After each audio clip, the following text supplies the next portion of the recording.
Hey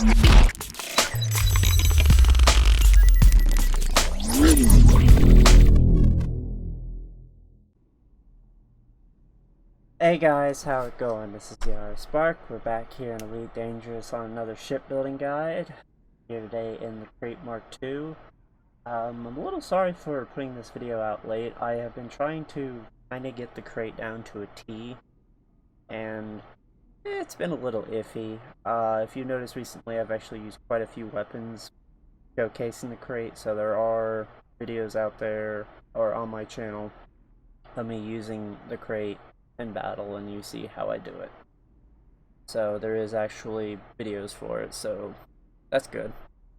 But let's go into the details of the ship. Straight away you notice I used frag cannons in my last video when I battled Relic. I actually used gimbaled frag cannon. And a lot of people actually have a multi-cannon here. I do not mean to have a multi-cannon. That's a thing.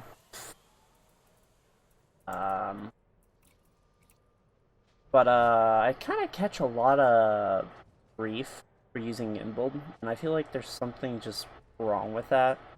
The thing with gimbaled frag cannons, when people use chaff, it doesn't really bother frags that much because a lot of the pellets are going to hit anyways, and even a lot of pellets miss anyways, even if they don't use chaff. So it just really doesn't matter. I know there is a DPS advantage with fix and a lot of other kind of benefits like power draw and all that stuff, and yeah. But with my setup and my way of playing, I can use them fixed or gimbaled. I keep them gimbaled, and yeah. But enough of that. I think we'll just dig into the weapons. For the large ones, these apply to all of them. They are all overcharged 5 with screen showing, basically to get the most DPS out of them. Apparently, studies shown that overcharged is actually better. I would probably have to agree, actually. The reason why is because double shot, it's good. It's pretty much comparable, I would say. But the problem with double shot is it just uses a considerable amount of ammo because you're using double the capacity. So basically you're cutting your ammo consumption in half. So whether or not that's good or not is up for debate. I think overcharge has worked out better in my opinion in the long run, so I'm going to stick with it. Now for my 2 mediums, I have them overcharged with drag munitions to slow down Fertilances, Chieftains, assault ships, and Anacondas, because occasionally you will fight the maneuverable Anaconda. Corvettes you really don't have to worry about, but stuff happens. And for the last one, I have Corrosive with overcharge. I've heard a lot of debating that Corrosive isn't really worth. I would say it's worth because the way ships are in the meta, they're really high in percentages on their resistances. So this helps kind of stagger them down even lower. And usually they don't have high absolute HP. I feel like this also does that. It also lowers it, that. So I feel like it's kind of nice. I've heard a lot of back and forth that it's really not needed, but I've always had good luck out of it. So I see a lot of people using it still, so I really don't see why people would say it's bad, but it was a good modification to have, and I feel like it's a very important one to have also, especially with this kind of setup. Another thing to take in consideration, guys, with the frag cannons is that they are limited to a 2,000 meter range. You will not be sniping with these, not reliably at least. You will have to get close quarter, get them flat on, and other stuff like that to hit them really well. They do require a lot of finesse, a lot of tilting your ship, a lot of moving. They are something that require a lot of attention. I could say that the fixed ones are probably a little tighter and a little bit they're a little bit harder to aim. I feel like I'm not personally a fixed kind of person just because I feel like the hit percentage is a lot lower than gimbaled. I personally have just learned to use gimbaled fix if needed because I know people basically stealth or just drop heat sinks. It just happens, and that's when having these kind of weapons are nice, just as you can hit them with a pellet. I know on my multi-cannons I had a one of the multi-cannon set where it increases their heat and detect them on radar. I have multi-cannons for these too. I personally don't use them just because I know they say chaff is getting more popular now. It's because a lot of people are using gimbaled in crates for multi-cannons, and I do agree. But I don't know. I kind of do wish that they would turn down the multi-cannon chaff, just like the unfocus of it. I feel like it just needs to be a little bit tighter, just kind of like frags are. But I don't know. Chaff is still a very viable utility, I think. Onwards to utilities, actually. I run a set of 4 shield boosters with all the same modifications. Resistant augmented 5 with force block. The reason why I do this, the resistant augmented add resistances, and it does lower the shield boost a little bit, which is kind of meh. But force block, because I have my bi-weave set to thermal block, and they tend to lower the kinetic and the explosive, I think just the kinetic though, but I could be wrong on that. So having the force block on there is very nice. As you can see, it favors the kinetic a little bit more here. But yes, they all have the same. Also, I have done a little bit of also studying. You do not need a 4th one to make the ship kind of all that great. You can actually put a chaff in or a heatsink if necessary. I personally don't think you need a heatsink unless you're running shield cell banks, which I do not run, but that's just my build. But yeah, if you need to run a chaff, you can, because of the way I actually have my shield set up, which I will go into here shortly. For the core internals, I have reactive surface armor composite, which I will also go further into when I get to the optionals. I run heavy duty with reflective plating. Just from my numbers, calculating on Caloris, which can always change and always not correct, but for me, I found reflective plating to be the best, basically to help with thermal performance, and yeah, because reactive armor it basically helps you with explosive and kinetic, and that is it, and you're lacking on thermal by a significant amount. And having the heavy duty will just increase your HP by a lot. It does increase your weight by 20 tons though if you do this. Also, what's nice is that everything from a Python will convert over to the ship, other than the sensor, if I'm correct, or life support. I think the Python has a 5, but I could be wrong. Don't quote me on that. Power plant is directly right off of my Python, which is armored with double brace, basically to help with heat efficiency, power capacity.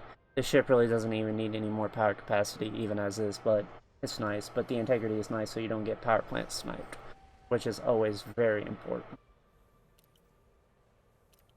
Onwards to the thrusters, pretty much the normal stuff, dirty tune, or dirty drive with drag drives. It does make your integrity go down quite a bit. I personally have never had my thruster shot out from underneath me, just due to the fact that I use module reinforcement packages, which I will also go into when I get to the optionals. But they do make the ship a lot faster, and the ship is no slouch in speed. It hauls, and I enjoy that. It does. That's the one thing that I really did not like about the Python, was the speed, but the Python was made back in the 2700s, so what can you do? The frameshift drive is a shielded FSD with double brace. Basically, back when I used to fight in small ships, I'd always get my FSD sniped out. I got tired of that stuff, so I basically just shielded it with double brace and made the integrity of it basically tripled, if not doubled. I get a little bit better optimal mass, and the thermal load's a lot better. This ship is extraordinarily cool. I basically stayed by a sun for like 1.8 light seconds, and I stayed idle at the temperature and never rose and never fell down. So I find that pretty good in my opinion for temperature wise. It was a class K star if I remember correctly. Life support, you can lightweight it. I personally don't touch it because I don't want my life support to be sniped out accidentally or distribute or just basically malfunctioning. So if I lightweight it or anything else, so I basically kind of leave it alone. You can do as whatever you want, but yeah. I've recently went and redid my power distributor from my Python. I don't even know if I put a Python build up, but I think I did. Charge enhanced distributor with superconductance. I actually was running a legacy super power distributor on this for the longest time and didn't even realize it. And it gave me better stats overall, maybe by like 2%, but it still helps a long. But basically, this ship can pretty much maintain itself off of its distributor as long as you can find a very nice pattern for it. With my setup, it doesn't require much finesse because the weapon supply is so fast and so plentiful anyways. You basically don't run out of power for your frags, and your engines will basically be able to be fine on 2 pips, and your shields can be put to the rest to keep them maintained. But you can also mess with your pips as you're fighting if necessary. I think I have lightweight sensors because I can. I don't know. I might lightweight them more. Wouldn't it reduce the range? No, just the radius. Yeah, I might redo this a little bit more just so I can actually cram some more speed down this ship's throat. But yeah, and with every other small ship in the game, basically, other than a few, it comes with a 32-ton fuel tank, which is lovely. So far, the Krait has been one of my favorite ships. I am quite pleased with it still. Let's get to the optional internal. As I told you guys before, I run a 6C bi-weave, and I run thermal resistant 5 with multi-weave. And you might be wondering, why multi-weave? Well, there's a couple reasons why. When I was playing with it in Caloris, I noticed that whenever I would use any other stat that would like fast charge or low draw, it would always be longer than multi-weave. And I always found that to be very interesting because it didn't really happen on a lot of other ships. I don't know if the Krait is just special to this or what. I have personally not had a problem using multi-weaves. Usually most people would frown upon it because most people I talk to use FDLs, but whatever. But basically with multi-weaves, it acts as like another shield booster from what I've gathered, and people are like, that is actually pretty cool, and people have actually dropped a shield booster and put multi-weaves on and put chaff on, and it's actually changed somewhat of fighting. I personally don't bother with chaff. I find fixed just to be so popular, and people running around in FDL still to be 90% of the player base of actual PvPers. So it's something not to really think about hard. You guys can use low draw or fast charge. I personally use multi-weave and have no problem with it.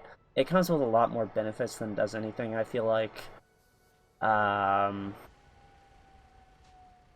system drain on this ship is not bad at all. I've put this ship to 2 to 1 pips, and it's never really drained the capacitor that much, if any at all. I know if you put more to it, the faster it does it, and the more capacity go into it. I know that all. But basically, I keep 3 pips, or basically 2.5 to 3 pips in system at all time. These shields are fast regen, fast charge. They're ridiculous in my opinion. I have had, like, if you guys watch my fights, you can see how fast my shields come back, and it's just repetitive, and the FDLs are just not able to keep up with that. And that's what saves this ship. This ship actually has the lowest hardness of all the medium ships, at least as far as my knowledge goes. It has a hardness of 55, while the FDL is a 60 or 65 or 7. I think it's 65 if I'm correct. Could be wrong on that number. Don't quote me. But that's what sucks about this. You can have a lot of integrity and durability, but your hull hardness is just bad, so it just does a significant amount of damage. This ship is kind of squishy if you think about it. And it does okay if you need to take a beating, but it doesn't like to. It basically likes to rely on passive-aggressive support / attack roll.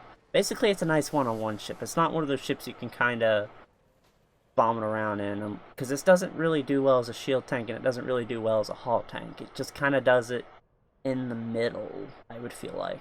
So it just depends on your play style, and I feel like this ship is... Everyone is trying to play it their way, and it's maybe just not it. I don't know. Your mileage may vary, but this is mine. I run a 6D fighter hangar, and you might be wondering, why is he using a 6D and not a shield cell bank, and instead of just using one of them down here? Like, there's actually 2 good reasons why. I run a 6D fighter bay because it has 2 slots, so I don't have to use 2 slots here. And I can use 1 for an NPC and 1 for a player inside the ship.